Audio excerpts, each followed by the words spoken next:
Ito mga boss, para sa mga nagtatanong kung paano ko ba naikabit yung single set footrest ng Honda RX, no?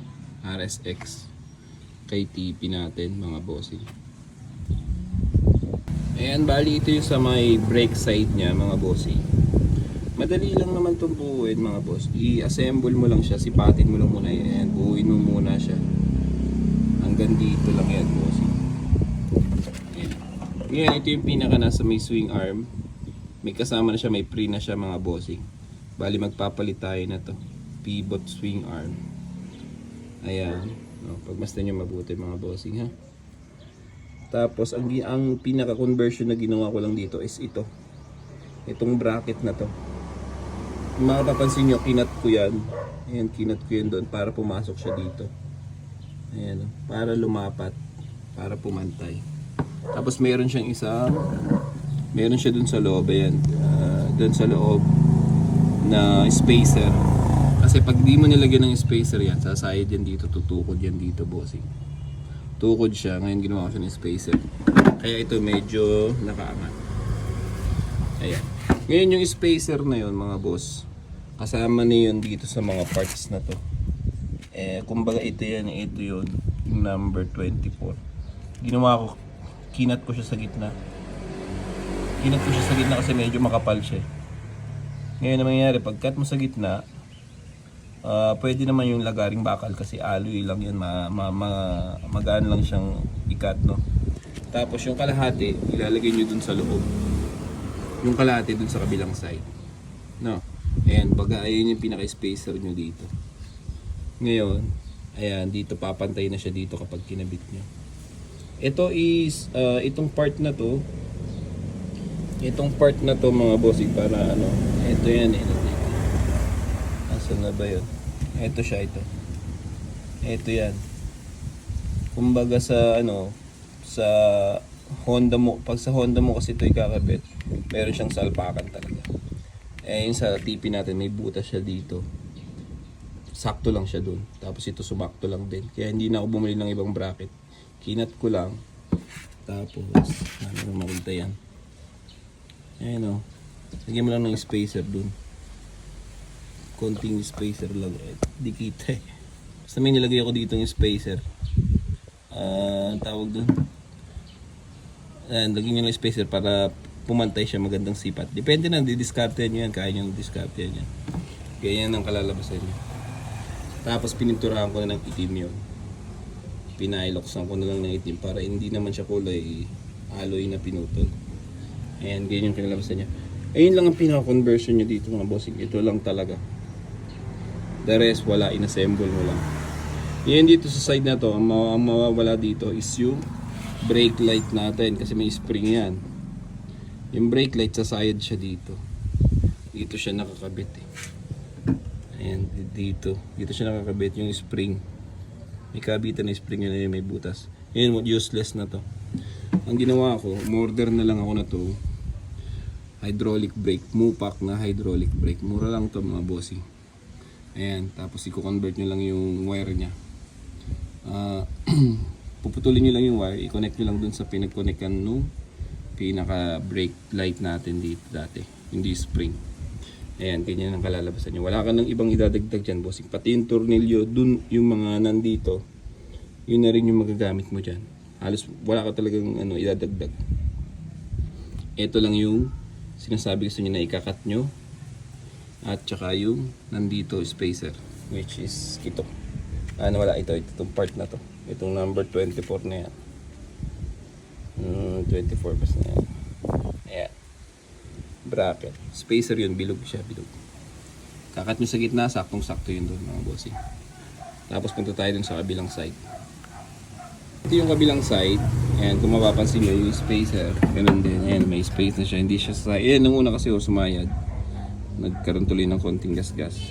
Konti lang naman, kaya pang takpan ng kahit yan, konting pang kulay. Ngayon hindi na siya nakaside, may space na siya kahit konti. Ayun, nilagyan ko, ayun, basta yung spacer niya. Ayun yung kalahati nung nandun sa kabila. Tapos ganun din, i-assemble nyo lang din yung pinaka tawag dito, shifter. Ayan, tama naman siya. Dito, huwag nyo nga alsin yung stock ng TFX na ganito. Kakailanganin nyo to. Kasi siya yung pagkakabitan ng bracket. Kasi kung wala tong bracket, kasi walang butas dito, wala siyang pagkapitan. Ayan. Hindi katulad doon sa kabila may butas dito. Pwede ko siyang lagyan dito ng bracket. Ngayon naisip ko, sinipat ko to, binalik ko. Tapos, naggawa ko ng bracket. Ito. Ayan. Itong bakal na to, diretso to dun sa kabila. Ayan, no. Ganyan na siya. Kapit na kapit yan, hindi gagalaw yan kasi kahit magtatalon ka dyan. Ngayon, saan galing itong bakal na to? Stock lang dito ng TFX mga bossing ha. Ito, pinutol ko to dito. Tapos yung butas niya, tamang-tama lang mga bossing. Kumbaga wala talaga kayong bibilin. Gamit lang kung may pamputol kayo maganda. Ngayon, itong bakal na to, saan to galing? Dito to galing mga bossing. Sa akin natuturo ko.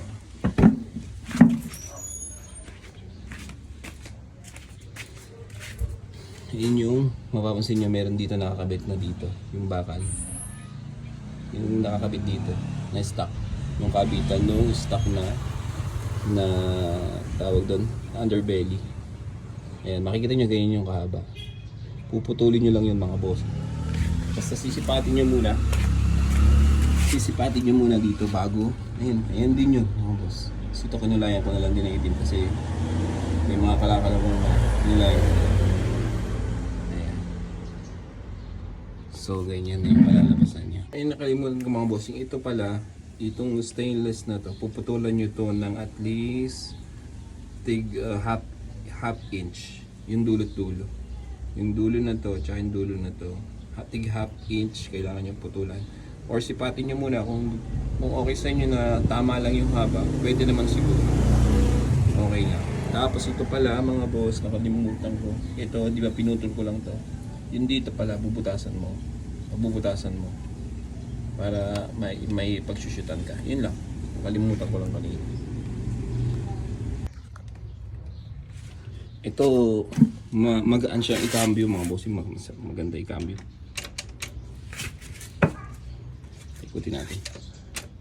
Yan. Yun, magaan. Matibay. Tapos, ang gawin nyo dito, kasi dito nag-aalangan ako, yung pagkakahapit ko. Kaya yan, may guhit, may tanda. Bumili ako ng,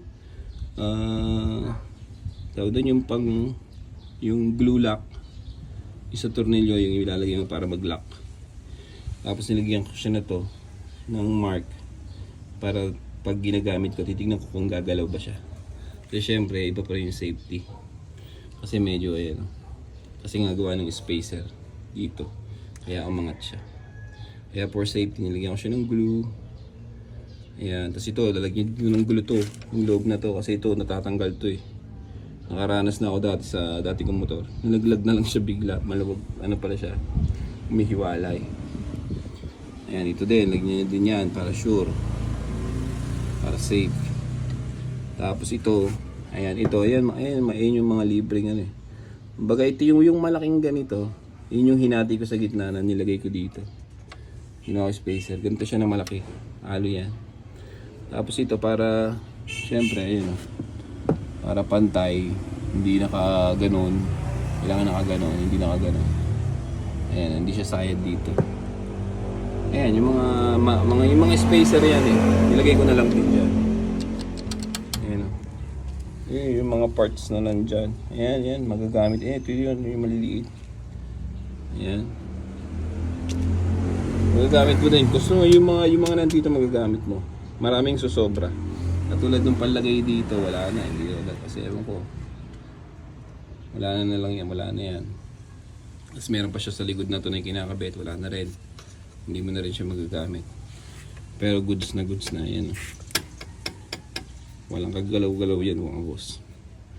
Kapag may mga question kayo, message nyo na lang ako. Screenshot nyo kung ano yung mga question nyo. Lalo dito.